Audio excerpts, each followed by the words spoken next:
Denny Hamlin has some strong words for NASCAR, and for the first time in 2025, we've got cars on track, so let's get into it. Coming up next.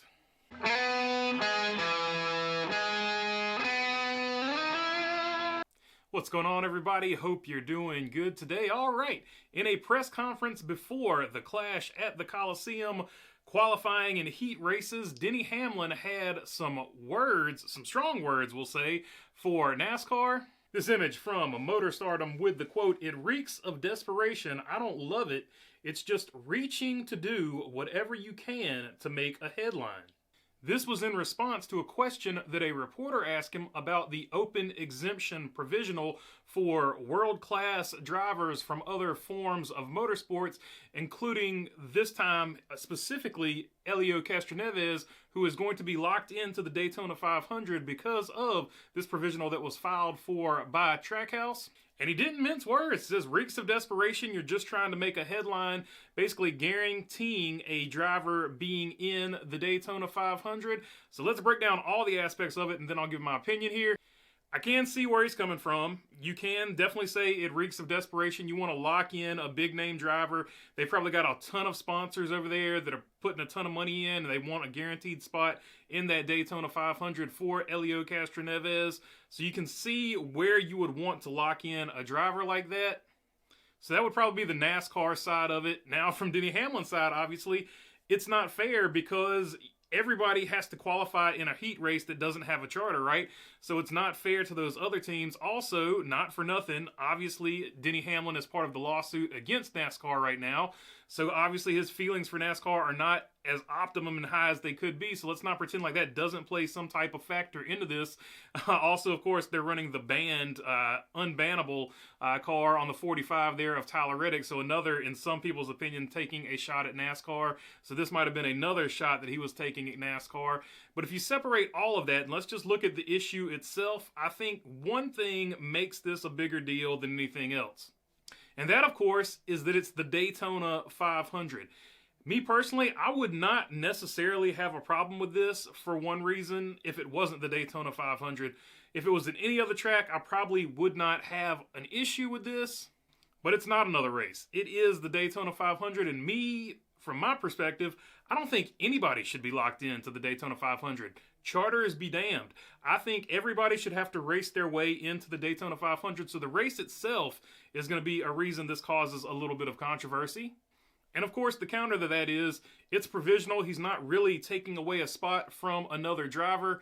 However, there are certain situations where he could drop to the back and get like another Chevrolet driver or another quote-unquote teammate or factory teammate into the race. So in that situation, if he was going to transfer on speed or on time and could drop back in a heat race and get another driver in there, in that situation, he actually could be taking a spot away from another driver.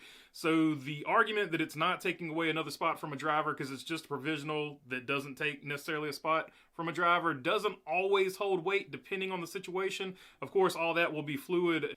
But to the point where he's saying they're trying to create a headline, I don't necessarily know that they're trying to create a headline because the headline's going to create itself whether that driver makes the Daytona 500 or doesn't make the Daytona 500, because that driver that gets a provisional like this is going to be super high up in status anyway. So no matter what they do, it's going to create a story.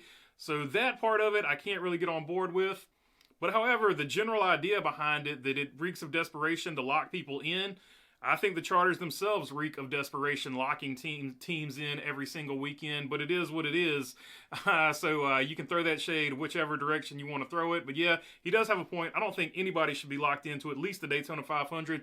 Every other race on the schedule, I don't necessarily really care about, but Daytona 500, I don't think anybody should be locked in. All right, now on to the actual racing. We finally got cars on track for the first time in 2025, and in the first heat race, Chase Elliott is your winner, but it wasn't just as cut and dry as that because there was some drama throughout that race. The first incident of note, of course, was with Noah Gragson, Justin Haley, and Kyle Busch. They were all going at it, swapping positions pretty hard, being very aggressive, being very liberal with the bumper. At the end of all this, Kyle Busch and Justin Haley were probably the angriest at each other. Noah Gragson with an aggressive move on the outside to get by both of them, cleared them, and went ahead of both of them. But Justin Haley and Kyle Busch exchanging bumper blows throughout the race. Justin Haley ends up getting the worst of it as he finishes further back in the pack. But that wasn't the only aggression we saw in the first heat race, because Austin Dillon and Josh Berry also leaned on each other quite a bit. So going forward, if either of those drivers transfer, or they might just, have some hard feelings between each other for the last chance qualifying race tomorrow. So that'll be something to keep an eye on as well. Here are your results from Heat Race 1. Chase Elliott first, Brad Keselowski second, Noah Gragson third, Kyle Busch fourth, and Ross Chastain fifth. 6 through 10 is going to be Ty Dillon, Austin Dillon, Justin Haley, Josh Berry, and Ryan Blaney.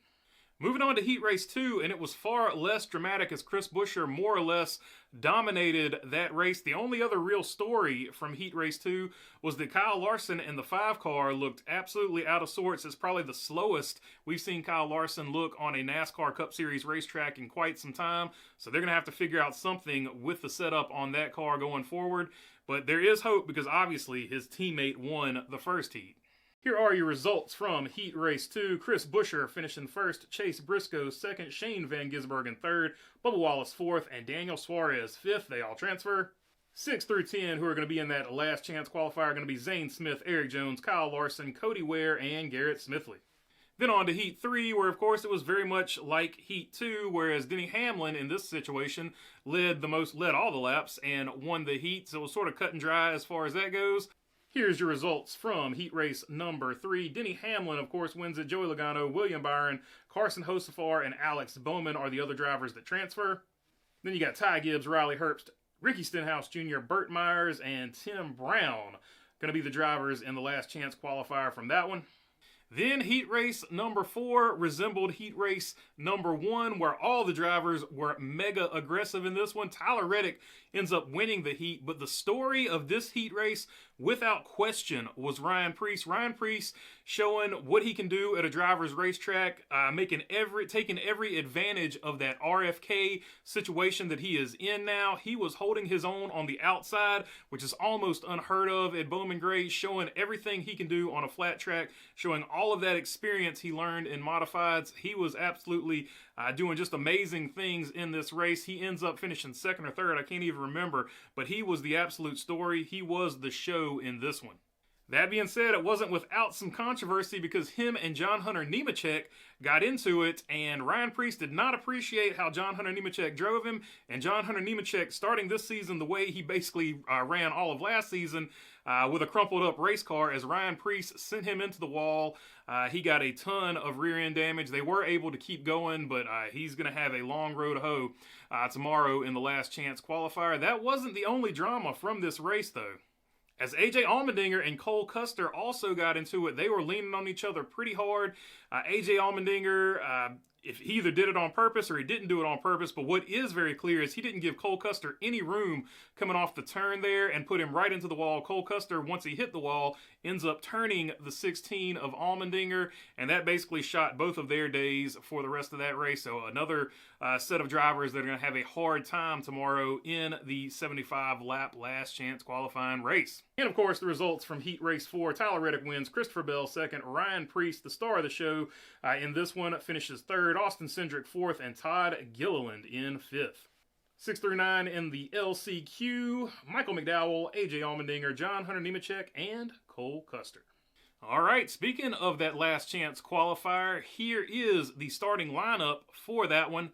Ty Dillon going to roll off number 1 in the number 10 Chevrolet. Then it's going to be Zane Smith, Ty Gibbs, Michael McDowell, Austin Dillon in the 5th place. Eric Jones, Riley Herbst, and AJ Allmendinger are top 8.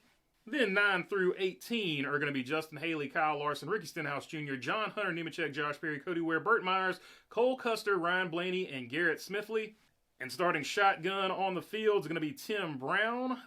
And of course, two drivers, the top 2 drivers from that last chance qualifier, they're going to go to the main event, as well as whoever in that field that doesn't make it, who was highest in points in 2024, that driver will also transfer. All right, here is the main event lineup. Chase Elliott's going to be your man on the pole, and he's got a really fast race car. Right beside him is going to be Chris Buescher. Then you got Denny Hamlin and Tyler Reddick, all of your 4 heat winners. Then you got Brad Keselowski, Chase Briscoe, Joey Logano rounding out your top 7. Christopher Bell in the 8th place. 9th place is going to be Noah Gregson, SVG, rolling off 10th. Then you got William Byron, Ryan Preece, Kyle Busch, and Bubba Wallace rounding out your top 14. 15 through 20 is going to be Carson Hocevar, Austin Cindric, Ross Chastain, Daniel Suarez, Alex Bowman, and Todd Gilliland.